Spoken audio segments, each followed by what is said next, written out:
কিমান হৈছে 17 কেজি মানে কোনোবা যদি স্কুটিখন যদি দেখাই দিয়ে এখন যদি বিক্ৰী হৈ গ'ল তেওঁ পাব ঠিক আছে মই মেনেজাৰ আছে অকণমান ভিতৰৰ ফালে সোমাই যাওঁ স্কুটিখন অকণমান চাই আহোঁগৈ ভিতৰৰ কেনেকুৱা ইয়াত আপুনি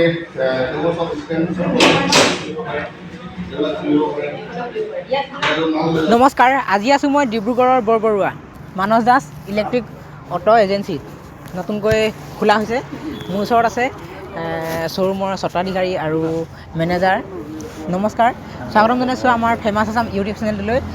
আপোনালোককো জনাব বিচাৰিছোঁ আপোনালোকে ভিডিঅ'টো স্কিপ নকৰাকৈ শেষলৈকে চাব স্কুটি বা বাইক কেনেধৰণে বিক্ৰী কৰা হ'ব মানে আপোনালোকৰ যিসমূহ বাইক দেখিছে নিজে চলাই আছে তেল ভৰাই পিনে ইয়াত সম্পূৰ্ণ আপোনালোকৰ ইলেক্ট্ৰিক চাৰ্জ দিলে হ'ব ইয়াত মানে আপোনাৰ ইলেক্ট্ৰিকৰ স্কুটিবিলাকত কি হয়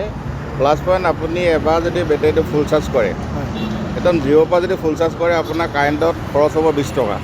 20 টকা খৰচত আপুনি 150 কিলোমিটাৰ যাব পাৰিব আৰু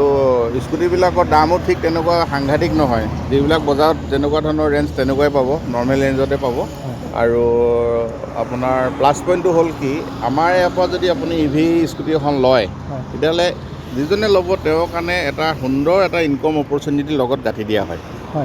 তেওঁ নিজে চলালে মাৰ্কেটত ঘূৰিলে বজাৰত ঘূৰিলে তেওঁক দেখি আৰু দুজনে যদি কয় বোলে মই এখন লওঁ বা আপোনাৰ স্কুটিখন ভাল লাগিছে তেতিয়া সেই তেওঁক যদি ৰেফাৰ কৰা হয় সেই মানুহজনে যদি তেখেতক ৰেফাৰ কৰে বা তেখেতে যদি ৰেফাৰেঞ্চত আমাৰ ওচৰত আহে তেখেতৰ ৰেফাৰেঞ্চত তেতিয়া তেখেতে ইনকম পাব মানে এখন স্কুটি তেওঁ যদি ৰেফাৰ কৰে 5,000 টকা কমিশ্যন পালে ঠিক তেনেকৈ এটা কমিশ্যনৰ এটা লাইন এটা দিয়া হয় যিটো নেকি এদিনত এজন মানুহে 50,000 টকাৰো ইনকম কৰিব পৰা ইয়াত অপৰচুনিটিটো আছে কিন্তু যিটো বেলেগত নাই আৰু প্ৰডাক্ট আমাৰ ইণ্ডিয়ান প্ৰডাক্ট হয় কৰ্ণাটকৰ যিটো মানে আপোনাৰ চেন্নাই বেষ্ট কোম্পানী আৰু প্ৰডাক্ট সাংঘাতিক ধৰণৰ প্ৰডাক্ট ইয়াত যিটো আপোনাৰ যিবিলাক মেটেল লগোৱা আছে বডিটো সম্পূৰ্ণ আপোনাৰ ষ্টিল বডি লগত যিখিনি ফাইবাৰ আছে সেইখিনি আপোনাৰ এথেনিক ফাইবাৰ দিয়া আছে খুব সুন্দৰ প্ৰডাক্ট মানে কোনোবা যদি স্কুটিখন যদি দেখাই দিয়ে এখন যদি বিক্ৰী হৈ গ'ল তেওঁ 5,000 পালে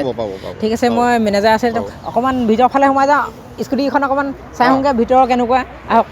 ইয়াৰ যিখন স্কুটি আছে যিহেতু কাৰেণ্টত চলিব চাৰ্জ দিলে হ'ব আপোনালোকে যাৰ ঘৰত গ'লেও চাৰ্জ দিলে হ'ব হয়তো কেতিয়াবা তেল নাপাবও পাৰে গতিকে ইয়াৰ কিছুমান ফেচিলিটিও বেলেগ বেলেগ আছে ফিচাৰ্ছ আছে গাড়ীবিলাক কেনেধৰণৰ এনেই অকণমান কৈ দিয়ক এতিয়া আপোনাৰ চাওক এইখন এতিয়া আপুনি এবাৰ যদি ফুল চাৰ্জ কৰে এইখন আপুনি ফুল চাৰ্জত 150 কিলোমিটাৰ যাব পাৰিব 150 কিলোমিটাৰ যাব পাৰিব এবাৰ বেটেৰীটো যদি আপোনাৰ একদম জিৰ'ৰ পৰা চাৰ্জ কৰে তেতিয়াহ'লে আপোনাৰ কাৰেণ্টটো খৰচ হ'ব 20 টকা কাৰণ আল্টিমেটলি 20 টকাত 150 কিলোমিটাৰ গ'ল দামো ঠিক তেনেকুৱা বোলে সাংঘাতিক কিবা তেনেকুৱা নহয় ইয়াত বহুতখিনি ফিচাৰ্ছ দিয়া আছে দেখিছে নাই প্ৰত্যেকখন গাড়ীত আপোনাৰ ৰিভাৰ্ছ গিয়াৰ দিয়া আছে প্লাছ আপোনাৰ গিয়াৰ ছিষ্টেম আছে চেণ্ট্ৰেল লক আছে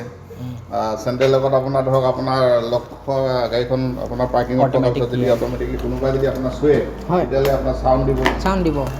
তেনেকুৱা ধৰণৰ গতিকে ফিচাৰ্ছ বহুতখিনি দিয়া আছে আৰু ইয়াতো যিটো বডি এইবিলাক এথেনিক বডি হয় এইবিলাক এথেনিক বডি এনেই এখন স্কুটি মানত কিমানমান লোড ল'ব পাৰে আপোনাৰ ডাবল হ'লে কিমান 150 200লৈকে যাব পাৰে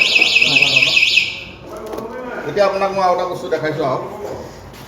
এতিয়া এইবিলাক স্কুটি হয় প্ৰত্যেকটো ভাৰ্চন চক এতিয়া আপোনাক যদি মই দেখাওঁ এখন ধৰক মই আপোনাক দেখাইছোঁ এটা বস্তু দেখাইছোঁ ইয়াত আপুনি চাওক মই আপোনাৰ 70 কিলো আছোঁ মই ইয়াত আপোনাক উঠি দিব পাৰিম মই মাডগাৰ্ডত উঠি আছোঁ ইয়াৰ উপৰিও মই ষ্টেণ্ডটো ধৰক ইয়াৰ ওপৰতো মই আৰু উঠি দিব পাৰিম কিবা হৈছে 17 কেজি গতিকে এইবিলাক ইয়াৰ যিটো বডি হয় এইটো এথেনিক বডি এইবিলাক ফাইবাৰটো বেলেগ তো গতিকে ফিচাৰ্ছ বহুত আছে ইণ্ডিয়াত আটাইতকৈ ইভি বেষ্ট চেলিং যদি আপুনি চাব যায় তেতিয়াহ'লে এই এডিএমছটো আপুনি পাব অসমৰ বাহিৰত মেক্সিমাম এডিএমছৰ বাহিৰে আপুনি বেলেগ ইভি নাপায় অসমত মানে এতিয়া ষ্টাৰ্ট হৈছে বাকী বাইকো আছেনে বাইক আমাৰ জানুৱাৰী 5 তাৰিখমানৰ পৰা অৰ্ডাৰ চলি আছে এনেই মই আপোনাক সুধিব বিচাৰিছোঁ যদি দৰ্শকে যদি চাওঁ বুলি কয় মানে এনেই অনুমানিক কিমান মান ধৰক যদি এখনে লওঁ বুলি কয় এইখন মানৰ কিমান হ'ব এইখনৰ দাম হৈছে আপোনাৰ 1,35,000 টকা অন ৰোড কেছ আৰু এইখন ৰঙাখন এইখন আপোনাৰ ৰেজিষ্ট্ৰেশ্যন আছে ইঞ্চুৰেঞ্চ আছে 150 ভিতৰত অন ৰোড আহি যাব ৰেঞ্জ পাব 150 কিলোমিটাৰ 150 কিলোমিটাৰ পাব এবাৰ ফুল চাৰ্জ হ'লে ৰেঞ্জ 150 কিলোমিটাৰ প্ৰত্যেকখিনি তেনেকুৱা ধৰণৰ এতিয়া আপুনি চাব কিছুমান আপোনাৰ বেপাৰ কৰা মানুহৰ কাৰণে সেইখন ভাল। সেইখন আপোনাৰ 3 কুইণ্টেল আপুনি মাল লৈ যাব পাৰে। হয় এইখন বজাৰত কৰিবৰ কাৰণে 3 কুইণ্টেল মাল লৈ আপুনি যাব পাৰিব। এখন বিজনেছৰ কাৰণে বেছি ভাল মানে কিবা Business ৰ কাৰণে একদম কিবি best। মজা।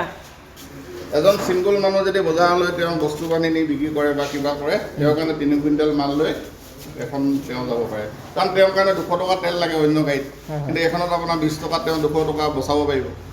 20 টকা চাৰ্জ দিলে মানে 150 কিলোমিটাৰ যাব ধুনীয়া। এইপিনেও डबल शॉक करे इसमें हम लोग का। ইয়াত আপুনি এইবোৰ চব ষ্টেণ্ড এইটো খুলিব পাৰে ন? খুলিব পাৰে, এইবিলাক খুলিব পাৰে, এইফালে খুলিব পাৰে। ইয়াত মানে এইবোৰ মাল লৈ যাব পাৰিব। ধুনীয়া। লৈ যাব পাৰিব। যদি মাল এইটো চিটো হৈ যায় মানে মালো নিব পাৰে ন? মানুহ বহি যাব পাৰিব। এনেকুৱা ধৰণৰ বহুত ফিচাৰ্ছ আছে গাড়ীবিলাকত। এইখনত কিমান মান লোড ল'ব পাৰে? 3 কুইণ্টেল 3 কুইণ্টেল লোড ল'ব পাৰিব এইখনত। 3 কুইণ্টেল বস্তু যাব পাৰিব। মানুহজন আছেই। হয় হয়। প্লাছ এইবিলাক আছে আপোনাৰ চব, এইবিলাক যিখিনি গাড়ী আছে এইখিনিতো আপোনাৰ ইভি গাড়ী নে পেট্ৰল গাড়ী গমেই নাপাব। দেখি গোটেইখিনি চাৰ্জিং, গতিকে আপোনালোকেও আহক বৰবৰুৱালৈ। আৰু যদি আপোনালোকে নিওঁ বুলি ভাবে যোগাযোগ নম্বৰ দিয়াই আছে, আপোনালোকে যোগাযোগ কৰিব। ধন্যবাদ। ভিডিঅ'টো শ্বেয়াৰ কৰিবলৈ নাপাহৰিব।